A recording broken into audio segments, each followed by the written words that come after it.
dikabulkan. Nah, di antaranya antara azan dan iqamah. Nah, sekarang satu persatu, begitu azan, mendengar azan, tinggalin dulu.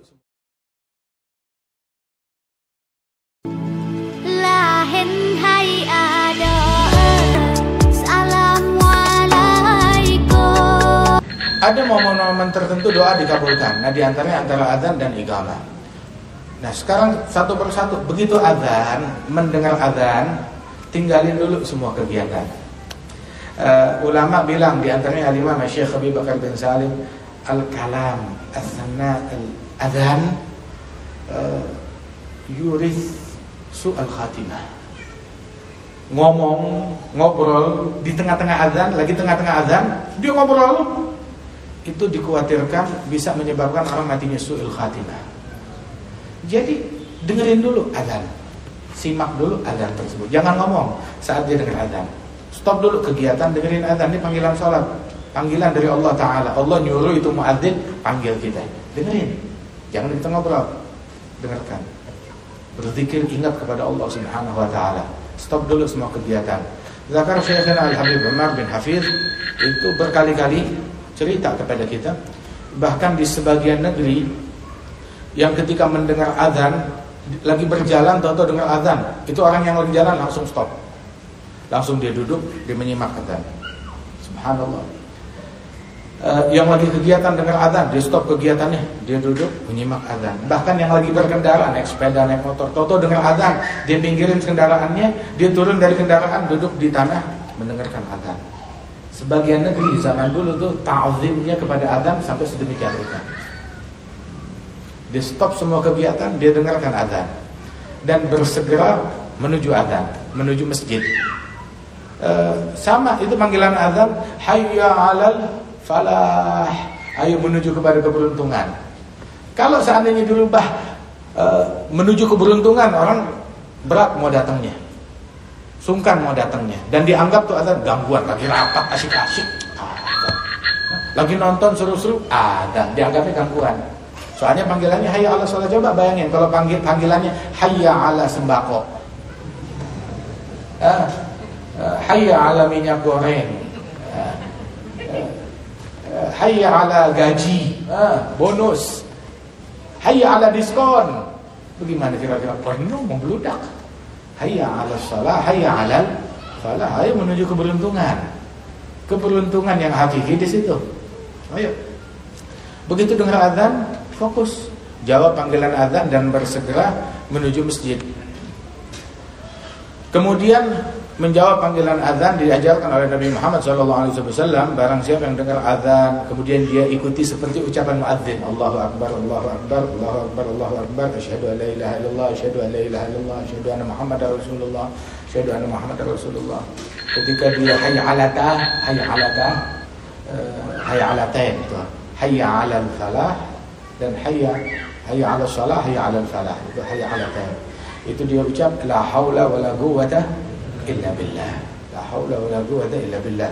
Dalam riwayat ketika ucapan hayya 'alal falah, rabbi ja'alni minal muflihin.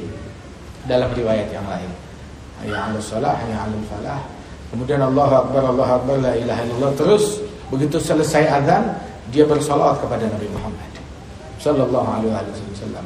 Setelah bersalawat, meminta kepada Allah Ta'ala untuk memberikan kepada Nabi Muhammad al-wasilah. Al-wasilah, wasilah kata Rasulullah adalah sebuah derajat di Firdaus yang paling tinggi yang hanya diperuntukkan bagi Nabi besar Muhammad. Begitu. Barang siapa yang memintakan wasilah untuk Rasulullah, maka Nabi Muhammad bilang halat lahu syafaati, pasti dia mendapatkan syafaatku besok di hari kiamat. Subhanallah. Padahal nggak pakai kita mintain, kedudukan tertinggi itu memang miliknya Nabi, untuk Nabi Muhammad. Terus kenapa kita doa, ya Allah berikan Nabi Muhammad al-wasilah, kedudukan yang tertinggi di surga? Kenapa kita minta begitu? Biar kita tahu surga yang paling tinggi untuk Nabi Muhammad. Jadi kita tahu kedudukan Nabi, kadarnya Nabi, tempatnya Nabi ada di mana. Dan kita ingat kepada Nabi Muhammad sallallahu alaihi wasallam, ati sayyidina Muhammad al-wasilata wal fadilah wa syarafa wa darajat al-aliyata rafi'ah wa ba'athu al-maqam al-mahmud bangkitkan beliau di hari kiamat, al-maqam al-mahmud. Al-maqam al-mahmud adalah syafaat yang terbesar yang Allah Ta'ala berikan kepada Nabi besar Muhammad sallallahu alaihi wasallam. Ada orang nggak percaya syafaat Nabi di luar ahli sunnah wal jamaah, nggak percaya syafaat Nabi, tapi ketika azan baca doanya warzuqna al-maqam al-mahmud. Lu nggak ngaji sih, nah itu setiap hari kita minta berikan Rasulullah syafaat yang terbesar. Syafaat itu al-maqam al-mahmud. Nabi bilang yashfa' al-anbiya, di antara yang ngasih syafaat para nabi-nabi besok hari kiamat memberi syafaat, wasyuhada memberi syafaat, wal ulama memberikan syafaat. Mereka memberikan syafaat besok di hari kiamat. Dan syafaat itu ada beragam. Ada syafaat di dalam mengeluarkan orang dari neraka.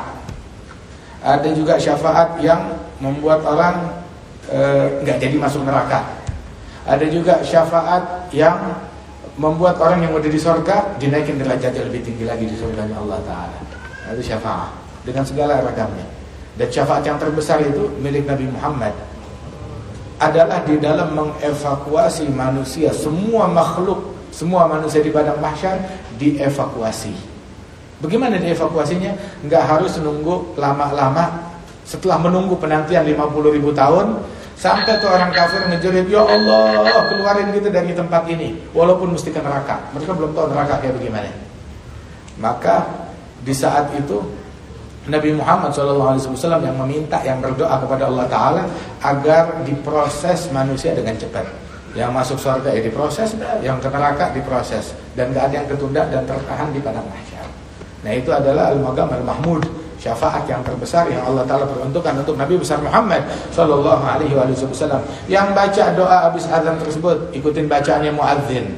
Udah gitu dia baca doa habis azan ini, maka halat lahu syafaati, pasti mendapatkan syafaatku besok di hari kiamat, kata Rasulullah sallallahu alaihi wasallam. Syafaat yang khusus insyaallah, dan syafaat yang banyak.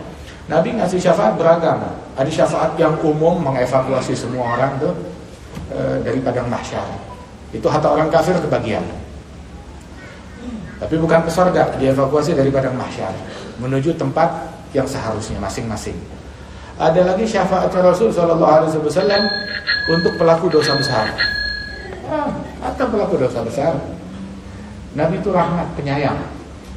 Sampai Nabi bilang, syafaati li ahli al-kaba'ir min ummati. Syafaatku buat orang-orang pelaku dosa besar dari umatku. Ada Syekh Abi Bakar Bashmaileh, salah seorang keturunan Rasul, salah seorang wali besar, sekitar 400 tahun yang lalu. Itu beliau bilang, ahlul ma'asi al-kabira, ahlul kabair, khalluhum yudfanun indi. Orang-orang yang dosanya gede, pelaku maksiat besar, kuburnya jangan jauh-jauh, dekat-dekat aja sama saya. Loh kenapa? Saya mau ngasih syafaat, kata mereka. Beda kan sama orang sekarang. Lu maksiat, jangan dikubur sini, sono. Jangan dikubur sini, sono, jauh-jauh. Jangan dibawa ke kampung ini.